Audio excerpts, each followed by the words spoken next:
Voilà, de quelques caractéristiques de cette doctrine sociale de l'Église. En fait, finalement, pour la définir, qu'est-ce que c'est véritablement? C'est la doctrine intégrale de l'Église. On aime bien aujourd'hui les mots intégral. Donc, on parle de l'écologie intégrale, de l'humanisme intégral. Voilà. Ça fait sans que personne ne sache précisément ce que ça veut dire, mais ça fait bien. Donc la doctrine intégrale de l'Église concernant l'existence sociale de l'homme ici-bas.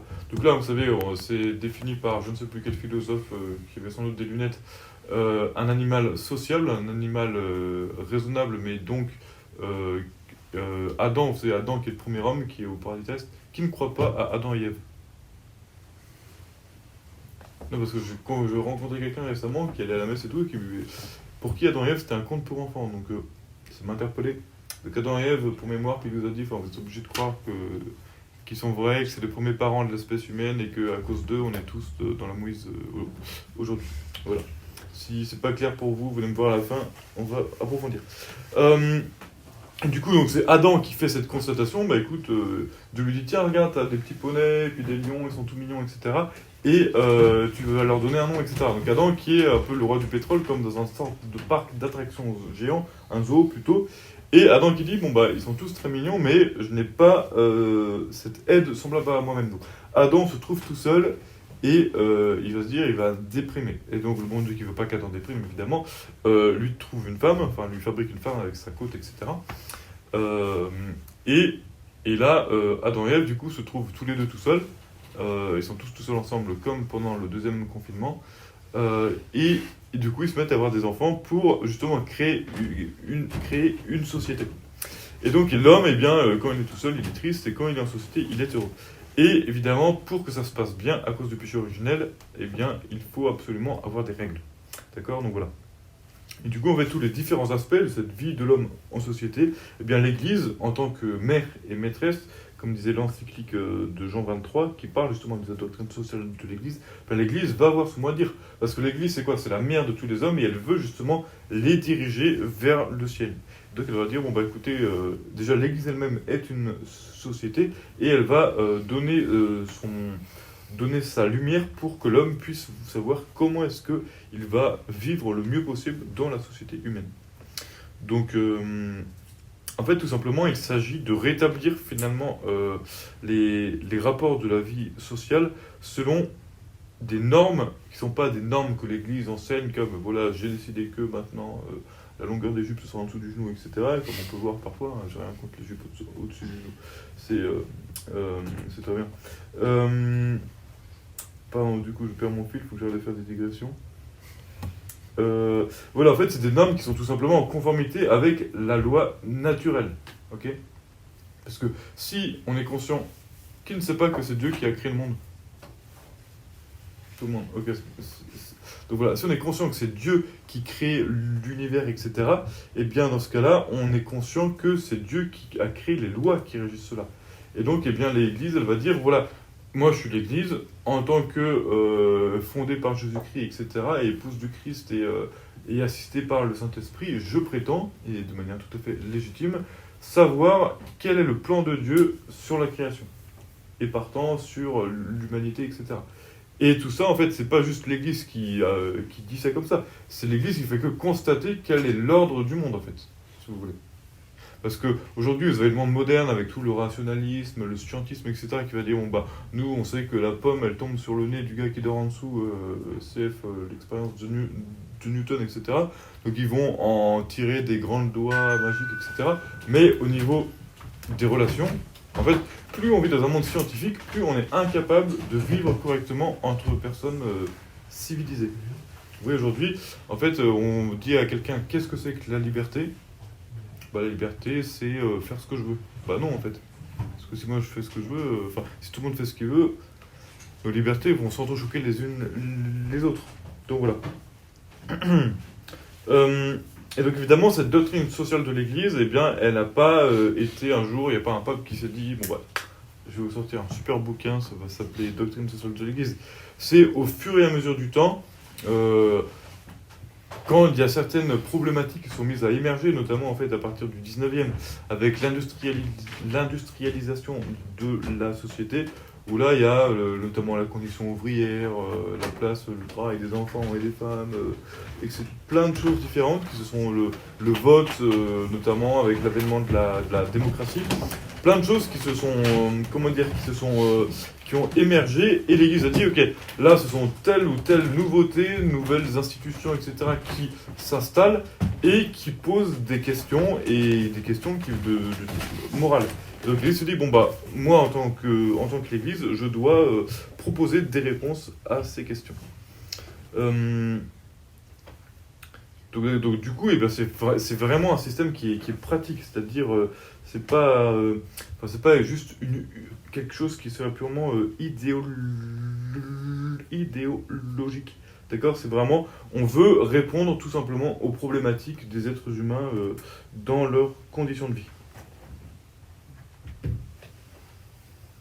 Et du coup, eh bien, l'Église va d'abord proposer des solutions et puis également donner sa lumière sur certaines choses qui peuvent exister, des comportements, des institutions, des lois, etc., en donnant tout simplement un jugement de valeur sur leur conformité ou non avec les orientations de l'enseignement de l'Évangile, en fait. Voilà, de dire, bon bah, par exemple, il y a tel pays qui a promulgué telle loi, est-ce que ça cadre avec l'enseignement du Christ dans l'Évangile? Est-ce qu'un chrétien peut obéir à cette loi ou non? Vous voyez, ça va être un travail essentiel de cette doctrine sociale de l'Église. Et finalement, elle rappelle, en fait, l'Église rappelle par cette DSE que la vocation de l'homme a une mission à accomplir sur la terre, d'accord? Il n'y a pas de souci, c'est très bien. Il faut qu'il réussisse sa vie dans le bon sens du terme. Mais surtout, cette vocation de l'homme, elle est orientée à sa fin ultime, qui est une fin surnaturelle. Et ça, aujourd'hui, à part l'Église, je ne sais pas qui dit ça. Les bouddhistes, peut-être. Les musulmans, bon, avec l'histoire des 70 vierges, c'est pas forcément... c'est pas fifou comme fin ultime surnaturelle, quoi. Mais voilà. Et aujourd'hui, on voit bien que on a entièrement oublié ça. Et même dans certaines parties de l'Église, le but, c'est que tout le monde soit beau et content. Et est-ce qu'on se soucie véritablement du salut des âmes, c'est-à-dire que tout le monde puisse parvenir au ciel? Bah, ça dépend. Donc voilà.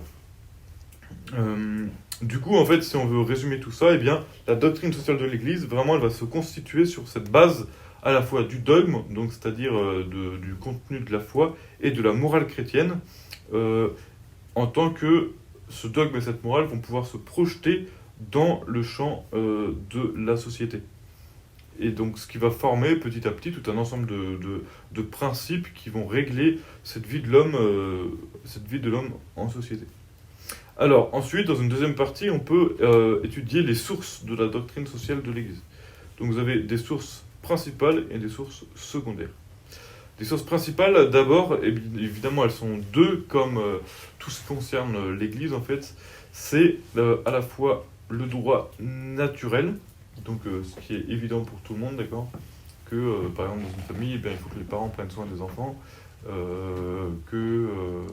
on se marie entre mari et femme, entre hommes et femmes, etc., etc.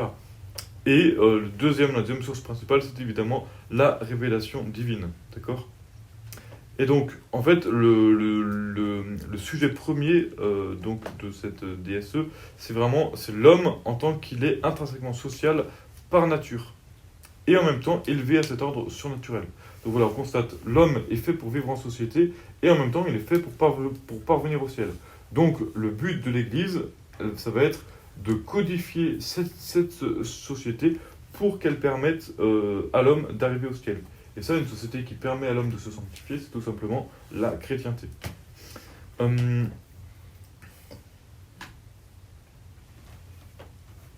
Et là, c'est tout l'intérêt de connaître les rapports entre la foi et la raison. Vous avez une super encyclique de Saint Jean-Paul II, Fides et Ratio, ça veut dire foi et raison en français. Pour ceux qui lisent sur écran, ça se télécharge très facilement, vous êtes sur le site du Vatican. Et je crois que c'est lui qui l'a écrite. Quelqu'un l'a lu déjà, cette encyclique? Oui. Et en fait, ça vous permet contre tout ce que beaucoup de modernes prétendent aujourd'hui, que en fait la foi c'est pas quelque chose pour les espèces de vieilles grand-mères qui disent le chapelet au coin du feu toute la journée, d'accord? C'est vraiment quelque chose. La foi en fait c'est le guide ultime de la raison. Parce que dès que la raison humaine, avec toutes ses connaissances et ses découvertes, etc., eh bien, s'écarte de ce que dit la foi, eh ben, c'est une sorte de feu rouge qui lui dit, bah écoute, là, tu te trompes, d'accord? Et donc, la foi doit guider la raison, et la foi, en même temps, est nourrie et alimentée par la raison, parce que on reçoit dans la foi donc la parole de Dieu, dans le dépôt révélé, dans la Sainte Écriture, etc., et par la raison, eh bien, on va forger des nouvelles découvertes, en fait, on va expliciter tout le contenu de ce dépôt révélé. Et donc cette double articulation cette articulation entre la foi et la raison est absolument essentielle. Et dès lors, eh bien, en fait, on peut pas, si on veut faire une doctrine sociale de l'Église qui tienne la route, qui soit stable, on ne peut pas se permettre de faire prévaloir l'une de ces deux sources sur l'autre. Parce que si on fait prévaloir le droit naturel, donc la partie plus humaine de cette doctrine sociale de l'Église, petit à petit, on va juste en faire une sorte d'éthique sociale, une sorte de manuel du bien vivre ensemble, si vous voulez, mais qui n'aura plus cette fin ultime du salut de l'homme, puisqu'on aura exclu cette dimension de la foi. Et si jamais on affaiblit les fondements qui sont d'ordre naturel, eh bien on risque d'avoir seulement quelque chose qui est un peu dicté par la foi, et donc qui peut glisser vers une sorte de surnaturalisme un peu utopique. Réduire la doctrine sociale de l'Église à une sorte de juridisme révélé en disant bon bah Dieu a dit qu'il fallait faire ça, pas de viande le vendredi, pas machin, etc. Et petit à petit, en fait, on vient, bon bah c'est un ensemble de règles.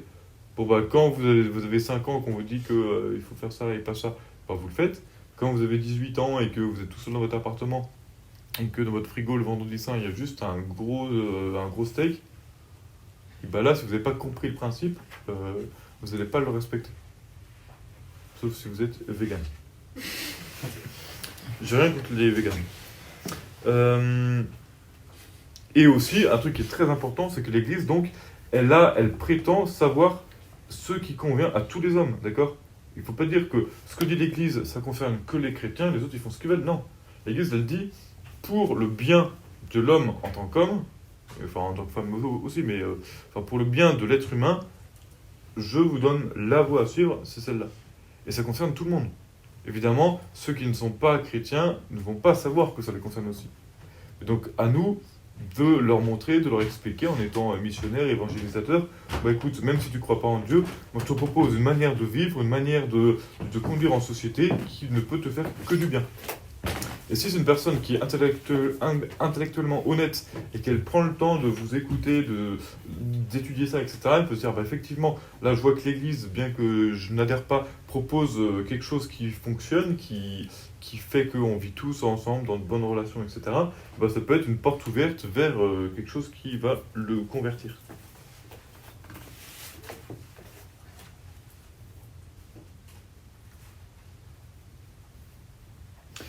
Ensuite, donc, dans les sources secondaires, eh bien, déjà, la doctrine sociale de l'Église, donc, qui naît au 19e et qui se développe vraiment au 20e, en fait, avec toute la dimension des sciences, comment dire, ils appellent ça des sciences humaines et sociales. C'est hyper à la mode, on ne sait pas trop ce que ça veut dire, mais ça recouvre tout ce qui est psychologie, psychiatrie, économie, etc., etc., etc. Tout ce qui concerne l'homme en tant qu'homme, si vous voulez. Donc tout ça, il y a eu beaucoup de travaux, surtout à partir du XXe siècle, en fait. Donc on a des choses qui sont un peu étranges, mais d'autres choses qui sont très intéressantes et qui permettent justement, dès qu'il y a finalement une science profane qui dit une chose, l'Église va recevoir cet apport, l'examiner, dire voilà, dans ce qui est dit, qu'est-ce qui cadre avec ce que je détiens de Dieu, qu'est-ce qui ne va pas. Et comme ça, ça permet d'écarter ce qui est mauvais, de retenir ce qui est bon, et grâce à ces apports de toutes ces sciences-là, petit à petit, de former un corpus qui est toujours plus large, si vous voulez. Et ça permet à l'Église d'avoir un mot à dire dans des domaines toujours plus précis. Aujourd'hui, l'Église peut tout à fait vous dire comment un chrétien doit agir en termes d'investissement financier, en termes de ce que vous voulez. Et ça, par exemple, le coup d'un jugement moral sur la bourse, il y a 500 ans, l'Église était incapable de le dire parce que la bourse n'existait pas, oui. Donc dès qu'il y a des nouvelles choses qui arrivent, dès qu'il y a des nouvelles sciences qui développent des choses, etc., eh bien l'Église va absorber ces sciences, recracher ce qui est mauvais et garder ce qui est bon. Non pas pour le plagier, etc., mais pour permettre à ces choses-là de fructifier. Et c'est grâce à ça, en fait, grâce à cette ouverture à toutes ces sciences un peu annexes, eh bien que l'Église garde une sorte de compétence dans tous ces domaines, et puis surtout garde un caractère qui est très actuel, très concret. Vous voyez, si l'Église prétendait gérer, je sais pas, le droit de vote et la démocratie aujourd'hui comme en 1730, ça irait pas, oui. Enfin, personne ne trouverait ce qu'elle dirait recevable. Et donc en fait, voilà, cet objectif de la doctrine sociale de l'Église, c'est vraiment de répondre aux problématiques actuelles du monde.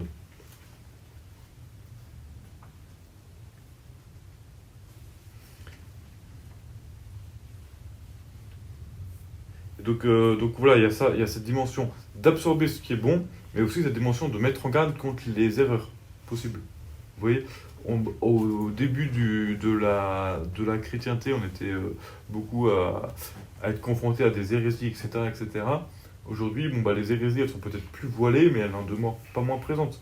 Et peut-être que le dogme est moins développé à l'heure actuelle, on a moins de contenu, mais ce qui va être développé, c'est justement cette doctrine sociale de l'Église qui va combattre les erreurs dans le champ où elles sont les plus enfin, dans le champ où il y en a le plus. Et notamment aujourd'hui, avec toutes les lois de bioéthique, l'Église est en train de développer tout un discours en bioéthique pour rappeler qu'est-ce qu'il en est de la dignité humaine, qu'est-ce qu'il en est de la liberté humaine, de l'objection de conscience, etc. Est-ce qu'on a le droit, qu'est-ce qu'on peut dire sur la dimension pour les problèmes actuels, donc sur la fin de vie, sur l'euthanasie, sur les soins, comment dire, oui, palliatifs, sur l'acharnement thérapeutique, etc., etc. Pour en fait, et ça on est obligé d'avoir un discours qui est assez pointu pour être audible. Parce que si on dit juste, bon bah non, en fait, les gens qui sont en train de mourir, faut pas les tuer, etc. Enfin, si on a des principes qui sont trop basiques, dès qu'on a une situation qui est un peu épineuse, un peu délicate, et bah tout de suite les gens vont dire, bon bah en fait l'Église elle tient un truc comme ça qui est inapplicable dans la vraie vie, donc ça va pas aller. Donc on est obligé d'avoir des grands principes très précis, très clairs, et d'être capable après d'appliquer ces principes à n'importe quelle situation. Et dès qu'on a une situation qui n'est pas résolvable par ces principes, eh bien ça contraint à travailler davantage pour avoir des principes qui sont toujours plus affinés. Voilà, donc ça c'était les sources de la doctrine sociale de l'Église. Ensuite, eh bien, sa raison d'être, donc on en a un peu parlé, mais c'est d'abord, en fait, au 19e, lorsque arrive la révolution industrielle, eh bien là, la société traditionnelle, l'Église, se trouve confrontée à ces nouvelles structures qui vont produire tous les biens de consommation, la nouvelle conception de la société, de l'État, notamment avec l'apparition, déjà à la fin du XVIIIe, mais du joséphisme, etc., la Révolution française qui tend à répandre ces idéaux dans le monde européen, les nouvelles formes de travail, de propriété, etc. Vous avez le marxisme qui émerge, toutes ces différentes doctrines-là, et l'Église et les papes qui se succèdent sont un peu contraints de se prononcer, parce qu'ils voient bien que le monde en fait change à toute vitesse, et que ce n'est pas forcément toujours dans le bon sens. Pourquoi ? Parce que en fait, cette société du 19e, et ça on est obligé de toujours l'avoir un peu en tête, elle est vraiment issue de la philosophie des Lumières. Et donc évidemment le progrès c'est en soi une bonne chose, parce que c'est plus agréable le matin d'avoir une douche chaude, encore qu'avec la guerre en Ukraine, bientôt on n'aura plus d'eau chaude. Mais voilà, le progrès c'est quand même quelque chose de positif, mais c'est comme l'usage des richesses en fait. Est-ce que le progrès nous rapproche de Dieu ou pas ? Parce que si le progrès nous éloigne de Dieu, alors on ne peut plus dire que ce soit bien. Et le problème, c'est que cette philosophie des Lumières, elle est vraiment dominée par toutes ces idéologies qui vont professer une vision réductrice de l'homme, inspirée forcément par soit une sorte de plus ou moins de déisme, c'est-à-dire toute la dimension du début de la franc-maçonnerie, mais Voltaire notamment, qui était déiste, où on voit Dieu comme le grand architecte qui est à la base de l'univers, mais qui ne se préoccupe plus de sa bonne marche.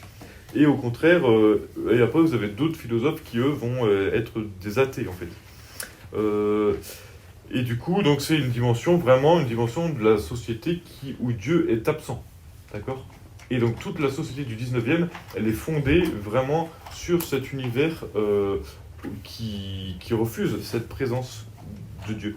Alors qu'au contraire, eh bien, l'Église, elle veut fonder une société où Dieu est vraiment au centre et à la base de tout. Où l'homme vit dans un monde qui est créé par Dieu, l'homme lui-même est créé, dirigé par Dieu, Dieu gouverne tout par sa providence, et ultimement, eh bien, l'homme doit revenir à Dieu. Vous voyez, donc Dieu est à la base, à la fin, et baigne tout le parcours de l'homme sur la terre.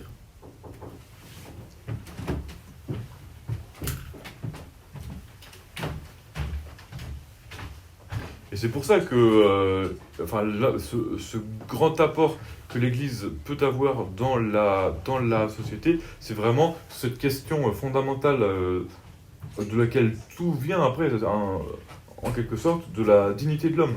Parce que l'Église réaffirme que l'homme, d'accord, n'est pas le maître, enfin que l'homme n'est pas le chef de la création, mais qu'il en a été institué maître par Dieu qu'il a créé. Et que cette dignité humaine, eh bien, il la tient parce qu'il est vraiment créé à l'image de Dieu. Et c'est ça, cette dignité humaine qui va faire que certaines choses sont possibles et d'autres ne le sont pas. Et du coup, il faut bien voir justement que ce message de l'Église, eh bien, c'est pas une sorte de voie médiane, une sorte de moyenne, si vous voulez, entre deux systèmes antagonistes, c'est-à-dire le libéralisme et après tout ce qui ressemble au marxisme. Au contraire, l'Église dit, bon bah, il y a ceux qui se battent dans un sens, ceux qui se battent dans un autre. Moi, je veux tout simplement dire qu'ils ont tous les deux tort, et qu'en fait, ce qu'il faut tout simplement, c'est lire les signes des temps à la lumière de l'Évangile et se diriger de la meilleure manière possible vers le ciel.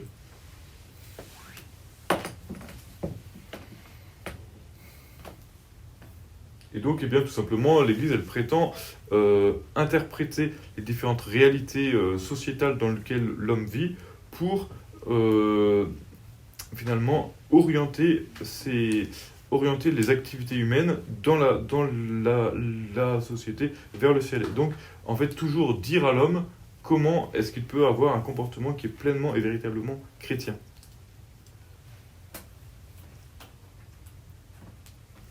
Et du coup, eh bien, dès qu'il va y avoir, par exemple, des systèmes économiques, des décisions gouvernementales, etc., eh bien, l'Église va se prononcer contre ces choses-là que quand, eh bien, il procède d'une vision qui est trop réductrice de l'homme et oublieuse des droits de Dieu sur sa créature.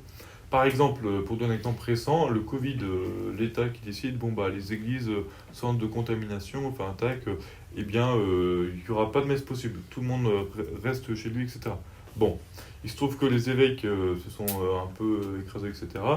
Mais toujours est-il que là, l'État n'avait pas, donc la messe du dimanche, c'est le culte que l'homme doit à Dieu, donc c'est un droit inaliénable de Dieu, et l'État n'a pas à statuer sur ça, vous voyez.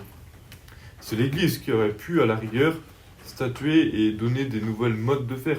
Mais encore que, là je réfléchis toujours, mais finalement c'est un droit fondamental de Dieu, donc c'est le droit divin finalement, et donc l'Église n'a pas le pouvoir de changer ça. Vous voyez ? Donc, si jamais vous êtes vraiment, l'État vous empêche par exemple d'aller à la messe, bah là l'Église a le pouvoir de dire, ok, tu remplis ton obligation dominicale en faisant ça parce que tu n'as pas les moyens de faire ça. L'Église n'a pas le pouvoir de décider, bon bah on va pas aller à la messe, d'accord ? Elle a le pouvoir de dire, si jamais tu es empêché contre ta volonté d'y aller, eh bien tu fais pas de péché et à la place tu peux faire ça, vous voyez ? Mais l'Église n'a pas le pouvoir de dire, bon bah allez plus à la messe, c'est mauvais. Et donc bon bah vous voyez tous que n'a pas forcément été fait ce qui aurait dû être fait. Bon. Et ça, c'est très intéressant parce que c'était des situations qu'on n'avait pas connues dans nos pays, enfin, pas depuis de longues années. et qui pose véritablement des questions justement sur ce rapport entre les droits de Dieu, les devoirs de l'homme envers Dieu et les devoirs de l'homme envers la société, etc., etc.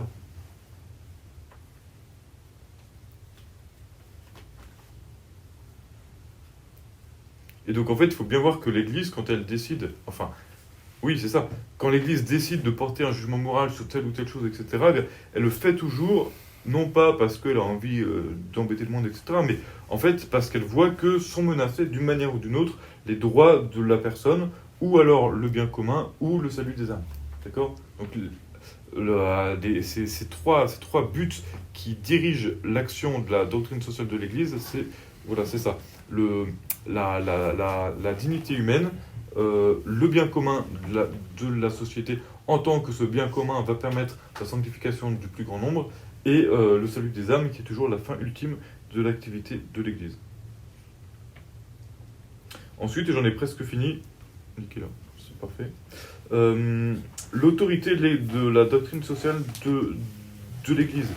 Alors évidemment, on peut dire que tout ce qui concerne la société humaine, on le voit tous les jours avec les nouvelles lois qui sont promulguées, puis en fonction des pays dans lesquels on vit, des différents gouvernements, etc. Ce sont des choses qui changent extrêmement vite. Soit des changements entre un pour et un contre, dans certaines mesures. Ouais, par exemple, des pays qui étaient qui faisaient partie du bloc de l'Est et qui, depuis, ont été libérés, sont maintenant complètement américanisés, etc. Donc là, forcément, les gens qui vivaient là ont subi un mode de vie qui a changé du tout au tout. Ou après, vous avez également des évolutions qui sont faites. Là, on voit aujourd'hui, avec notamment la question de la bioéthique, où on a vu la question du mariage, du contrat de mariage, la question du Pax, etc. Après, la question du divorce qui s'est généralisée. Après, c'était le mariage pour tous. Après, c'est l'adoption pour couple de même sexe, PMA, GPA, euthanasie, etc. Et tout ça, en fait, si on écrit les choses les unes après les autres, on voit cette sorte de courbe un peu homogène qui fait une longue transition vers un monde où on fait ce qu'on veut, quand on veut, avec qui on veut, comme on veut. Enfin, c'est incroyable. Il y a même une actrice qui a épousé son chien en Russie, je crois. Enfin, c'est fou. Je sais pas ce que le chien va faire de son héritage, mais... Alors, une niche en or massif. Ça doit être hyper confortable. Donc voilà. Et donc évidemment, l'Église, on est habitué, en général, quand l'Église promeut un dogme, une vérité qui doit être crue, et ben, elle travaille, elle argumente, elle réfléchit, et puis une fois qu'elle sait que c'est ça, elle dit, elle définit. Donc, par exemple, le dernier dogme, c'était l'infaillibilité pontificale. Ah non, le dernier dogme à être promulgué, pardon, c'est l'Assomption. En 1950, c'était Pie XII, donc, qui a promulgué le dogme de l'Assomption de la Sainte Vierge. Avant, bon, la majeure partie des gens croyaient à l'Assomption, mais on n'était pas obligé d'y croire. D'accord ? Et à partir du moment où le pape promulgue ce dogme-là, eh ben c'est obligé, c'est 2 fois. Et c'est certain que personne ne dira jamais, en fait, l'Église a fait une erreur. Et c'était une fake news, et en fait, la Sainte Vierge n'a pas eu son Assomption. En revanche, pour la doctrine sociale de l'Église, comme c'est fait sur des réalités sociales qui sont les réalités d'une époque donnée et d'un pays donné, enfin d'un milieu donné, et bien l'Église dit, ok, donc dans telles conditions, eh ben, je dis qu'il faut faire ça, mais c'est évidemment quelque chose qui est sujet aux évolutions. Donc il ne faut pas dire, bon bah en fait, avant l'Église elle disait ça, mais elle s'est complètement trompée parce qu'on voit aujourd'hui que c'est plus du tout ça. L'Église disait ça dans un milieu donné, à une époque donnée, ok ?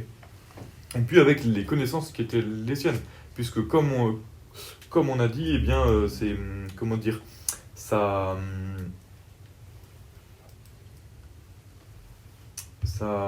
pardon, j'ai perdu le fil. Oui, comme on a dit, elle tire son enseignement, elle tire elle tire son enseignement de différentes sciences qui elles-mêmes évoluent, etc. Et par exemple, en psychiatrie, eh bien, on peut dire des choses à une époque et puis finalement se rendre compte qu'en fait on a fait complètement fausse route et dire autre chose. Et l'Église qui ne prétend pas être experte dans ces domaines, mais au contraire se baser sur ceux qui font ces métiers-là, eh bien, va être obligé de dire, bon bah là, on s'était appuyé sur tel travail, et il s'avère aujourd'hui que la majeure partie du monde considère que ce sont des choses qui sont erronées, qui sont plus actuelles, donc on est obligé de revenir sur ce qu'on a dit.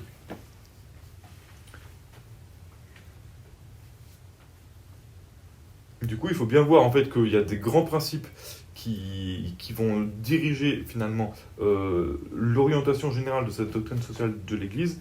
Et après, eh bien, il y a finalement une dimension, une variation très large qui fait que, en fonction des vicissitudes, des époques, des pays, des gouvernements, etc., tant que les grands principes sont là, eh bien, l'Église peut dire des choses qui vont énormément bouger. Vous voyez ?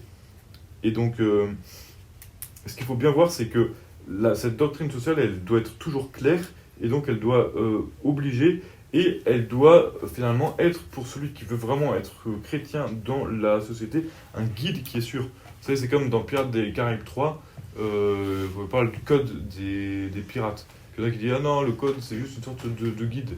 Là, il y a le père de Jack Sparrow qui lui met une balle dans la tête en lui disant « Le code, c'est le code ». Et ben c'est ça, on dit bon bah la doctrine sociale de l'Église elle dit ça, mais bon c'est plus une sorte de guide. En fait non, parce que c'est quand même ce que l'Église, qui est mère et maîtresse, donc qui veut le salut des âmes, enseigne. Et celui qui s'écarte de cet enseignement, et ben il court péril de se perdre. C'est comme quand vous allez faire la traversée de la baie du Mont-Saint-Michel, vous avez le guide qui dit passe par là. Si vous passez par autre part, vous n'êtes pas certain de vous perdre, de vous enliser, mais vous pouvez. C'est dangereux. Vous voyez ce que je veux dire un peu. Donc en fait, il faut bien voir. Okay. Et quand, par moment, il vous semble que la position de l'Église n'est pas juste sur un point ou n'est pas claire sur un autre point, etc., alors là, il faut creuser, parce que peut-être que vous connaissez pas bien ce qu'elle dit précisément, peut-être que vous avez juste lu un article dans Famille chrétienne qui généralisait un peu vite un principe, et qu'en fait, à la base, il y a tout un truc hyper long qu'il faut lire pour bien comprendre ce dont il est... quel est le propos exact, etc., etc. Et après, corollaire de cela, c'est que, qu'est-ce que ça veut dire ne pas s'écarter de ces principes de la doctrine sociale de l'Église? C'est que dès que l'Église dit, attention, là, il y a une théorie, un système philosophique, un système politique, etc., qui est mauvais, et ben elle dit en gros, warning, n'y allez pas. Et donc, si l'Église dit ça, et ben concrètement, ça veut dire qu'il faut pas le faire, quoi. Sauf si vous êtes infiltré pour en éviter le système, pour le faire tomber de l'intérieur et tout. Mais ça, c'est quand même autre chose. Je sais pas si vous en êtes là déjà, mais... Ensuite, quelques précisions pour finir. Donc, pourquoi on dit que la doctrine sociale, elle est de l'Église? C'est parce que c'est l'Église qui est l'entité qui l'élabore, qui la diffuse et qui l'enseigne. C'est vraiment une propriété de l'Église, si vous voulez. Ensuite... La doctrine sociale de l'Église, c'est une dimension importante du magistère. D'accord, le magistère, vous savez, donc il y a tout l'enseignement des papes, etc., sur la foi, sur les encycliques, les discours, etc. Et toute cette partie de la doctrine sociale de l'Église, c'est une partie du magistère. Et donc, dans le magistère, il y a différentes nuances. Et là, c'est le magistère authentique, et donc qui exige véritablement, on a le fidèle chrétien, par rapport au magistère authentique, il a un devoir d'acceptation et d'adhésion. D'accord? Donc on ne peut pas dire, l'Église elle dit ça, mais je m'en moque un peu et je fais ce que je veux. Oui. Donc c'est pour ça, par exemple, si l'Église dit l'avortement c'est pas bien, vous ne pouvez pas vous dire, écoute, moi je trouve que l'avortement c'est cool, parce que my body, my choice, et voilà.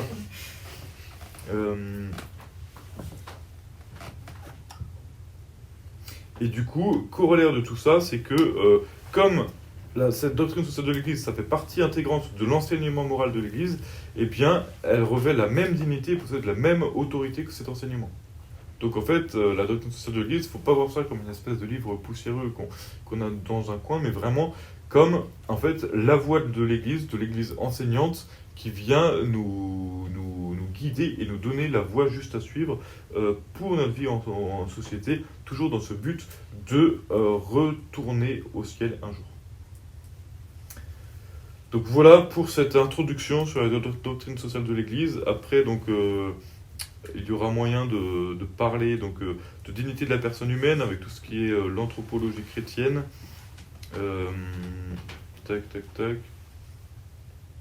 Les implications après de cette dignité, les droits fondamentaux de la personne humaine, les visions déformées de cette dignité, Ensuite, les rapports différents entre personnes et sociétés, avec les corps sociaux, les corps intermédiaires, la famille. Tac. Ensuite, tout ce qui concerne l'État, le rôle de l'État, les droits et les devoirs de l'État vis-à-vis des citoyens et des citoyens vis-à-vis de l'État, donc avec les différents systèmes étatiques, etc. Ensuite, il y a tout ce qui concerne le bien commun, avec le principe de bien commun, son extension, sa hiérarchie, sa primauté, avec le principe de totalité, pour ceux qui en ont entendu parler, etc. Donc il y a beaucoup de choses à dire sur le bien commun. C'est souvent assez précis, hein, c'est pas fait pour lire entre deux trames, quoi. Ensuite, les principes de subsidiarité et de solidarité, notamment ça c'est très intéressant, notamment dans la question économique et la question de l'organisation de la société. Et après, tout ce qui va concerner l'application de la justice en société. Donc voilà, j'en ai fini pour cette introduction. Je ne sais pas si quelqu'un parmi vous a des questions.